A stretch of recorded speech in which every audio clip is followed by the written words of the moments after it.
கொசு சிங்கம் சிலந்தி ஒரு காட்டுக்குள்ளே குட்டி கொசு வாழ்ந்தது. உங்காய் சத்தம் இறக்கை அடித்து பறந்தது. அந்த காட்டில் சிங்கம் ஒன்று ஆனந்தமாய் வாழ்ந்து கரு சத்தம் போட்டது. உருவி கொண்டே அலைந்தது. எந்த நேரம் எப்போதும் கர்ஜனை தான் செய்தது. இடியை போல பெரிய சத்தம் நீண்ட தூரம் கேட்டது. புல்வெளியில் ஓய்வாக சிங்கம் படுத்து கிடந்த சிங்கத்திடம் கொசு பறந்தது. சிங்கமாய் திறந்தாலே கரு சத்தம் தான் கொசுவும் பறந்து வந்து எங்காய் சத்தம் தான். சிங்கம் ஒரு சத்தம் அந்த கொசுவுக்கு பிடிக்கல. மெல்ல மெல்ல பார்த்து வந்து சிங்கம் முகத்தை கடித்தது.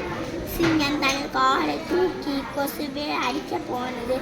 ஐயோ அம்மா தன் முகத்தில் தானே அரைந்து கொண்டது. திரும்ப திரும்ப கொசுவும் கடிக்க சிங்கம் தன் அது முகத்தில் அடிக்க பாவம் அந்த சிங்கத்தின் முகம் தீங்கி போனது. கோபம் கொண்ட சிங்கம் கொசுவை அடிக்க போனது. சிங்கம் கையில் சிக்காமல் கொசு பறந்து போனது.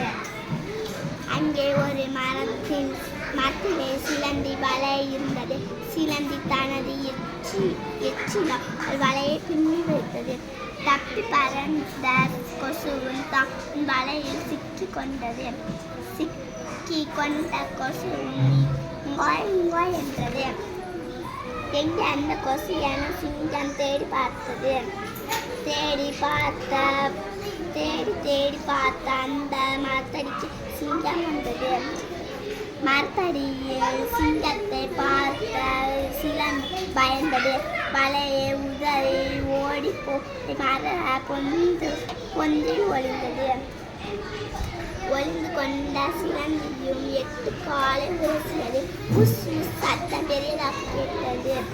சிங்கம் கொசு சிலந்தியுமே சேர்ந்து போட்ட சத்தத்தால் குரங்களும் ஓடி வந்து வேடிக்கை பார்த்தன. ஆவா வா என குரங்களும் கத்தடு சத்தம் அந்த காலில் சத்தம் நன்றி.